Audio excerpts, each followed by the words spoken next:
What I bring to the table is an understanding of how people gain knowledge.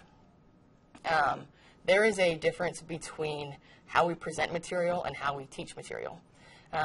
The SMEs provide the content. The instructors are the folks who will then go on to teach. What I help them with is how to best present that.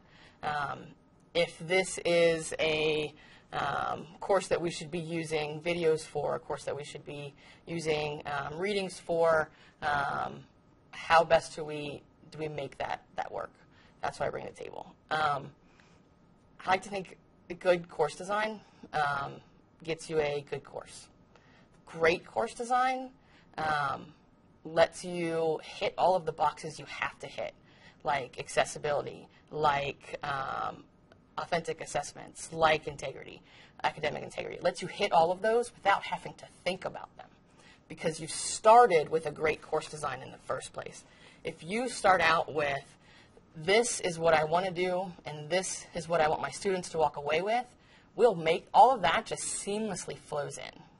I help them to do that so that they don't have to be worrying about, well, all my stuff has to be accessible. I have to make sure I do stuff so that I really know what my students are learning. I have to make sure that I'm putting stuff out so that my students can't just cheat off each other. If we do great course design, they don't have to think about that stuff. It happens on its own. So when we get to that, and we have to, that's the end goal, right? Mm-hmm. So to get there, how do the faculty best partner with you? Like, how can there be that successful partnership? What do you, as the instructional designer, need from a faculty member? In order to make that happen? What I need from the faculty member is their time. Designing courses, designing great courses takes time. It is a labor-intensive process. I do whatever I can to help with that process, whether it be menial button-pushing tasks or all the way up to creating complicated interactions. I have no problem doing anything on that scale. What I can't bring to the table is their knowledge and their experience.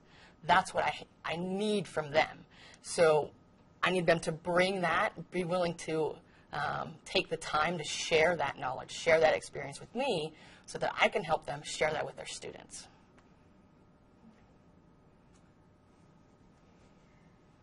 So everyone hates filling out the grid, right? Yes. Right. So how is the planning grid important to the process and the components of it, like the objectives, the assessment? Why is the planning grid important? Why can't we just jump in and start building?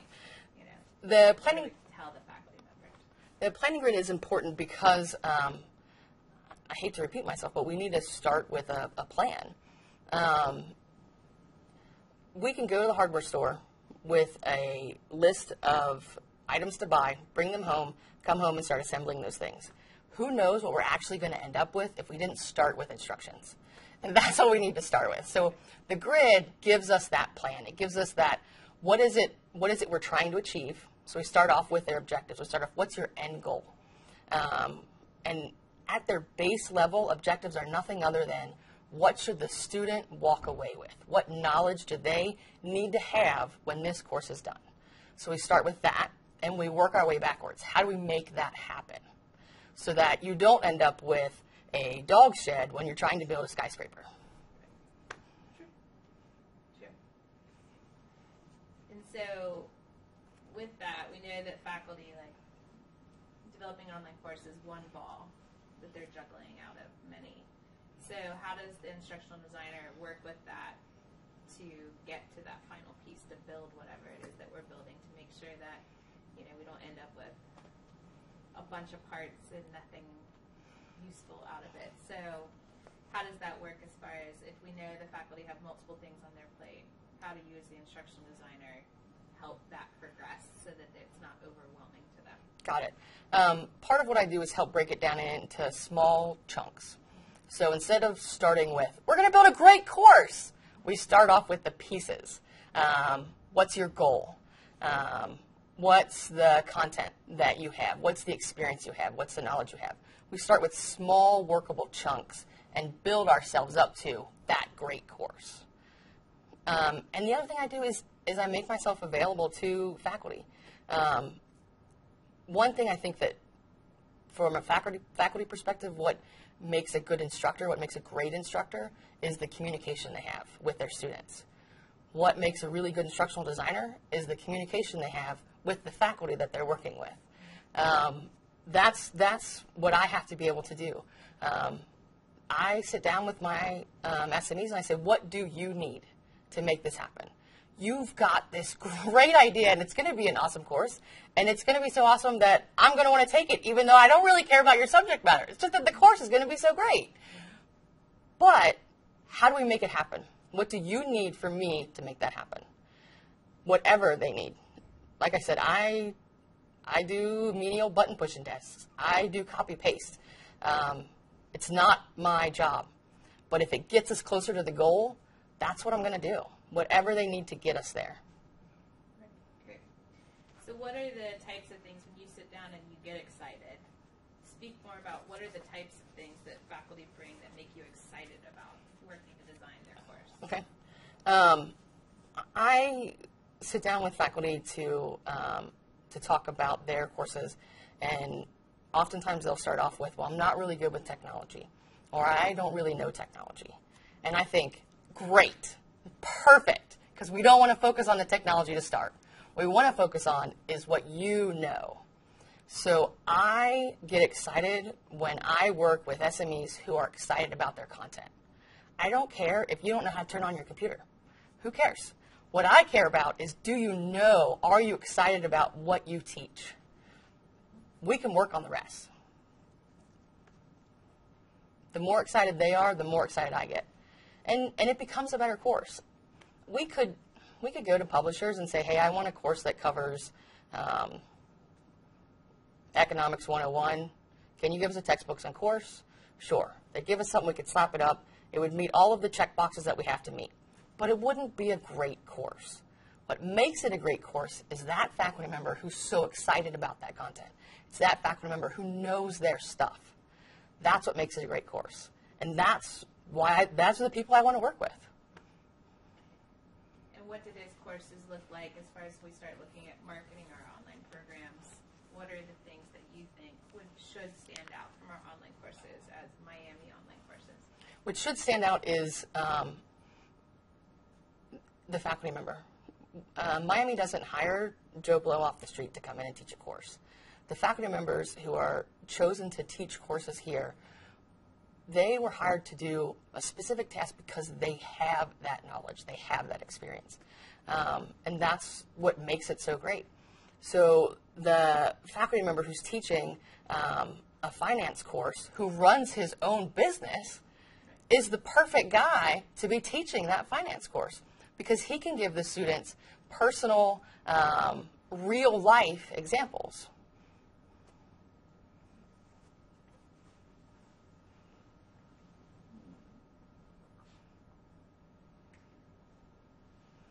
Why should courses be designed with accessibility in mind? Courses should be designed with accessibility in mind for several reasons. The basement reason, the bottom line reason, is it makes the faculty member's life easier.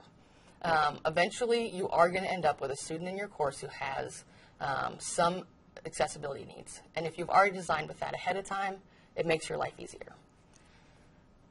On a higher plane, the reason we design with accessibility in mind is because we don't want to just pass on knowledge to students. We want to pass on how to succeed in life.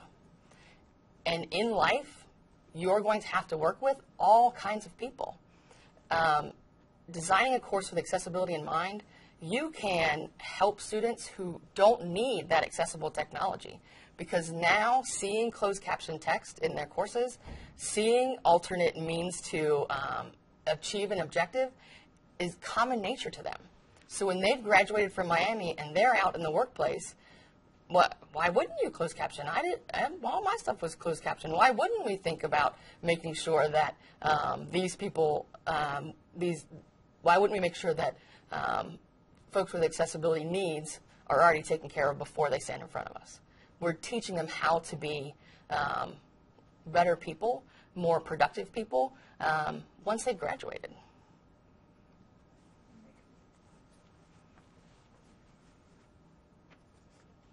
Talked about sort of what all the pieces are and what we want for faculty to put into the course and what's exciting about that. So how do we then move that into creating community in our online classes or make it active learning? So how do we take it from just a design piece to an actual experience or an online community of learners in our design? One of the things that I think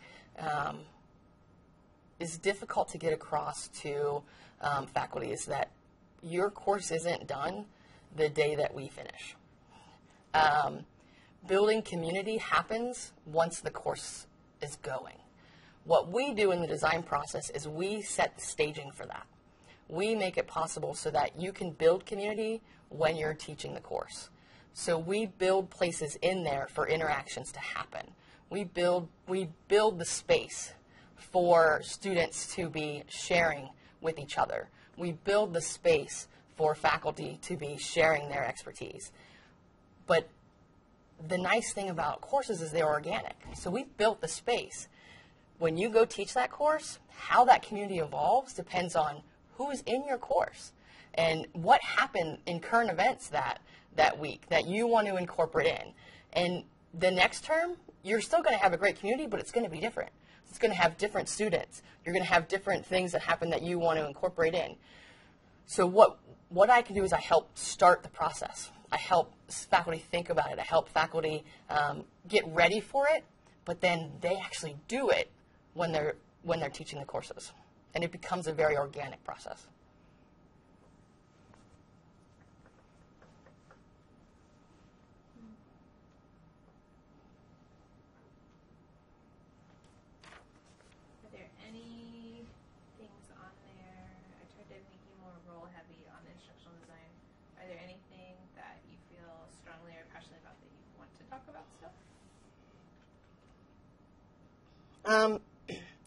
One of the things that I think we talk about a lot is consistency in course design. I was working with a faculty member, and he said, well, if all our courses are the same, then they're just going to be boring. But I think that's a miscommunication, misunderstanding of what we mean by consistent course. So when we talk about consistent course structure, when you're driving down the road, you know the street signs. You know the stoplight. You know red means stop, green means go. That's the consistent part. When you turn the corner and you go into a shop, that's the creative part. This shopkeeper has their shop set up this way. This is the product that they offer. This shopkeeper has this product set up this way. This is the product they offer. That's where the creative part comes in. That's where the faculty expertise comes in, is in how we design those spaces. But the consistency is, how do we get there? The roadsides are the same. We follow the same path to get there. Once we're there, it's an explosion of creativity.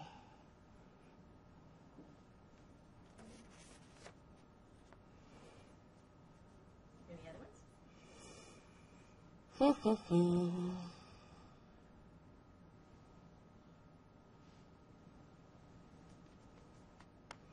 I'm trying to think if there's anything we're light on.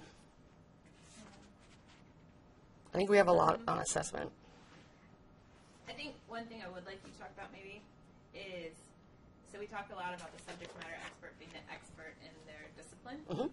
So maybe talking about what is the professional role or what is an instructional designer an expert in.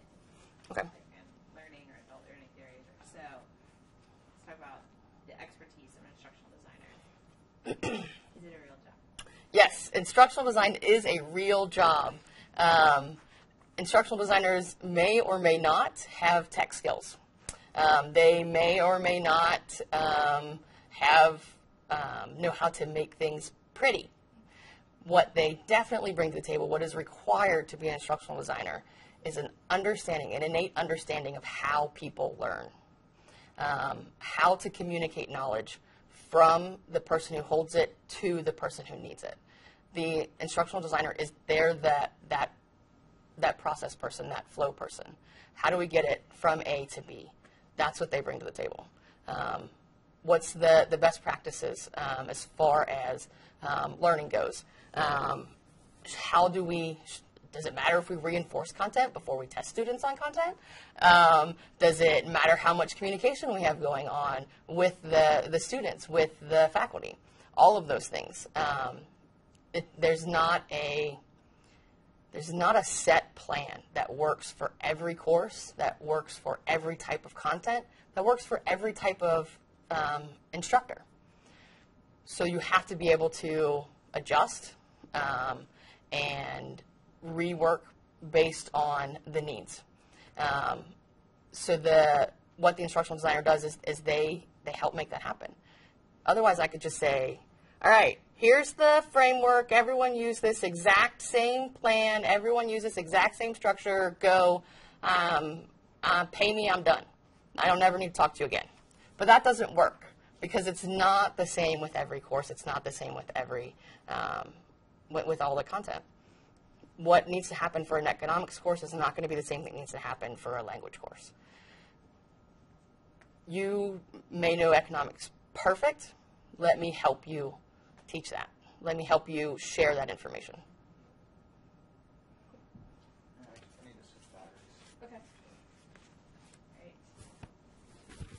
Great. So we didn't hear from Jenny.